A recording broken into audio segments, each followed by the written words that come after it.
Existem lugares onde o tempo não passa. Ele se deposita em camadas, como sedimentos silenciosos, no fundo de um rio. No amanhecer de triunfo, quando a neblina cobre o encontro das águas do Jacuí e do Taquari, o que se vê não é apenas paisagem, é memória viva. Cada corrente carrega séculos de decisões, batalhas, ambições e silêncios.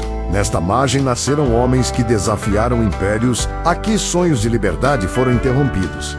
E aqui, muito depois, o futuro emergiu da terra em forma de aço, fogo e vapor. Triunfo não é apenas uma cidade pequena no mapa do Rio Grande do Sul, é um ponto de convergência entre passado e destino. Um lugar onde o colonial e o industrial coexistem como se o tempo tivesse decidido não escolher um lado. Esta é a história de Triunfo, a sentinela que observou o nascimento de um estado e, séculos depois, se tornou um de seus motores econômicos mais poderosos. Muito antes das igrejas, dos casarões e das ruas de paralelepípedo, estas terras já eram conhecidas e ocupadas. Povos indígenas percorriam os rios como quem percorre estradas naturais, compreendendo a força estratégica daquele ponto muito antes da chegada dos europeus. No século XVIII, Portugal e Espanha disputavam cada palmo do extremo sul do continente.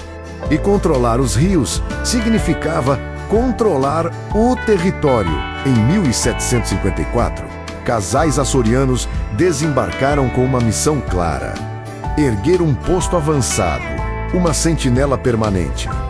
Assim, nasceu a freguesia do Senhor Bom Jesus do Triunfo. Não era apenas fé que se construía ali, era vigilância. Quem dominasse Triunfo, dominaria o acesso fluvial a Porto Alegre.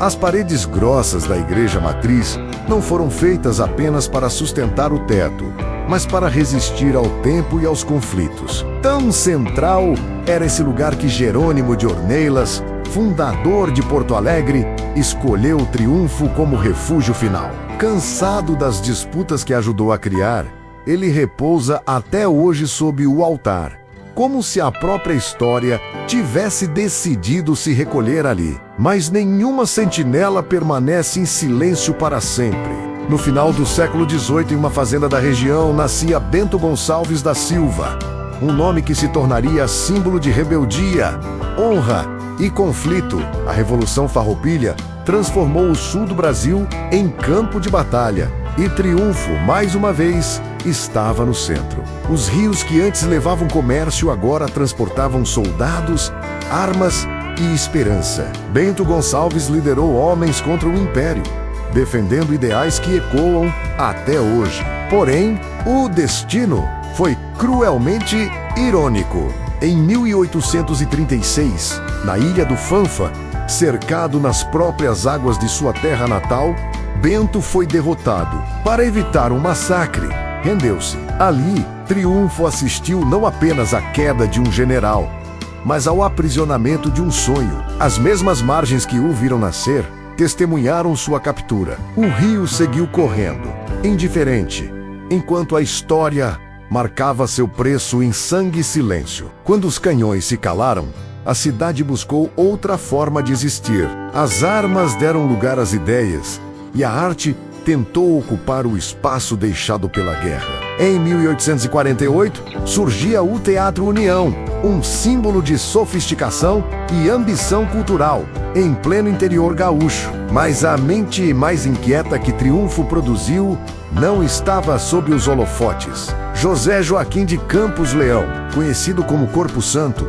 caminhou por essas ruas ainda menino. Dramaturgo à frente de seu tempo, foi rotulado como louco por uma sociedade incapaz de compreendê-lo. Suas peças, fragmentadas, intensas e absurdas, só seriam reconhecidas como geniais um século depois. Triunfo, curiosamente, gerou tanto a disciplina militar de Bento Gonçalves, quanto o caos criativo de Corpo Santo. Ordem e ruptura, lado a lado, moldando a alma da cidade.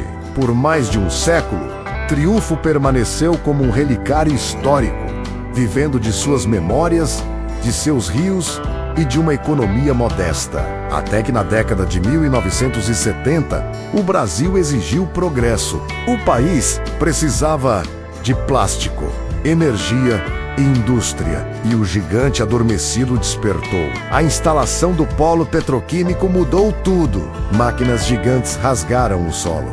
Torres metálicas surgiram no horizonte, e o silêncio colonial foi substituído pelo som contínuo da produção industrial. Em poucos anos, Triunfo deixou de ser apenas um símbolo histórico e se tornou uma potência econômica. O dinheiro trouxe desenvolvimento, infraestrutura e a restauração de um patrimônio que poderia ter se perdido. Mas também trouxe contrastes. O pescador no rio agora divide o cenário com chaminés que nunca dormem. O passado e o futuro passaram a se encarar diariamente, separados apenas por alguns metros de margem. Hoje, Triunfo é uma contradição viva. É reza e fábrica. É pedra e aço. É memória e projeção. É a cidade que viu o herói nascer e ser preso, que abrigou o gênio incompreendido e que, séculos depois, alimentou a engrenagem industrial do Estado. As águas do Jacuí continuam correndo como sempre correram, carregando consigo histórias que não aparecem nos livros, mas que moldaram o Rio Grande do Sul. E agora eu te pergunto, você já conhecia esse lado de Triunfo? Essa cidade que ajudou a fazer um estado gigante? Se essa história te surpreendeu, comenta aqui embaixo o que mais te marcou. Deixa o like para fortalecer esse conteúdo, se inscreve no canal para não perder os próximos documentários e compartilha para que mais pessoas descubram que, em algumas margens de rio, a história do Brasil ainda pulsa com força.